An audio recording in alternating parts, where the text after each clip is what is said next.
I hear some people, they'll talk about, trading, your trading float. You should be only using 100% risk capital, that you're happy to lose all of your money. Now, I suppose I don't subscribe to that so much. I'm definitely not trading with money that is going to make or break my lifestyle, or I'm not going to be able to pay rent on.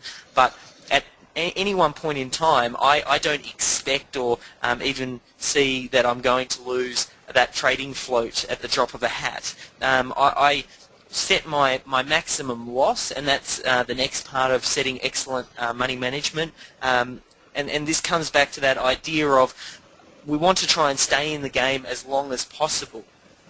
And that's the real key. How can we stay in the game as long as possible? So to do that, what we do is we set what's known as a maximum loss. That's the maximum amount you're happy to lose on any one particular trade.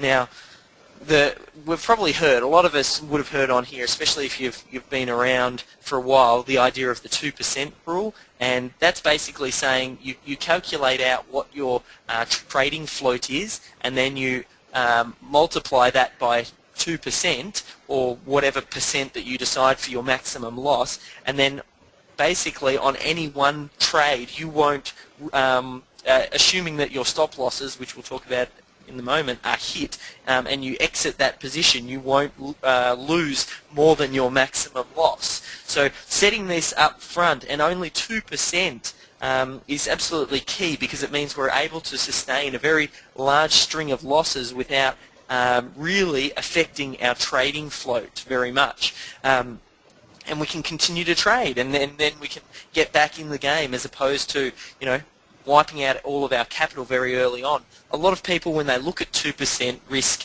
they say, "Oh, that's at least amateurs will say that's not much risk at all." And you'll see in an example in a moment, the reason we do that 2% risk is so that it doesn't have a huge impact. We can have a very large string of losses, and still our main capital is untouched. So I think the importance of the 2% risk, like I said, some amateurs will think 2% is too small a number, and it really does come back to, again, the size of your trading float. Of course, if you're trading a $10,000 trading float, 2% risk really isn't much. Like we're talking $200 there, and it does depend on the trading float. The bigger the trading float that you have, like once you start to get up over $100,000, you might flick that down to 1.5% or even 1%. It does depend on where you're at, but I would never recommend going and taking on greater than 2%. So that's where the idea of this 2% risk comes on. So most traders, at least inexperienced traders, probably not the guys listening to this, but most traders will risk too much. So the key is to set our maximum loss. And I just wanted to give you an example to illustrate this. If we have a look at using the 2% rule, and let's say we've got a trading float of 20,000, our maximum loss is going to be $400. So basically we're saying on any one trade, I'm happy to lose up to $400 before I'll exit that trade. So after loss number one, our trading float's down to 19,600. Now, at that point, whenever you calculate your maximum loss, it's always calculated on whatever your trading float is at that point in time. So now, if we look at a new trade, what you'd actually want to do is calculate 2% of 19,600, and then that becomes our new maximum loss. So it's obviously going to be a bit less than 400. And I'll just scoot down here, but you can see each time that loss is getting scaled down smaller and smaller and smaller.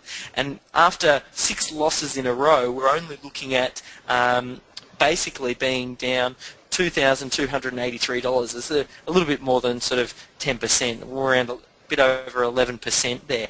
And that really illustrates the idea that if you've got a good maximum loss set, and that's programmed into your system and your trading rules, you can experience these string of losses and continue trading. And you'll see the way in a moment 2% links into actually calculating our position size, and the astute listener will probably appreciate that if we're limiting the size of the trade that we take, sure, we're limiting the size of the loss, but we're also limiting our profit potential as well. So there's that yin and the yang, and that's where 2%, I suppose, evolved through a lot of testing over the years, the yin and the yang, getting that perfect balance of being able to limit our losses while also being able to have large enough position size that you can capitalize on those wins as well.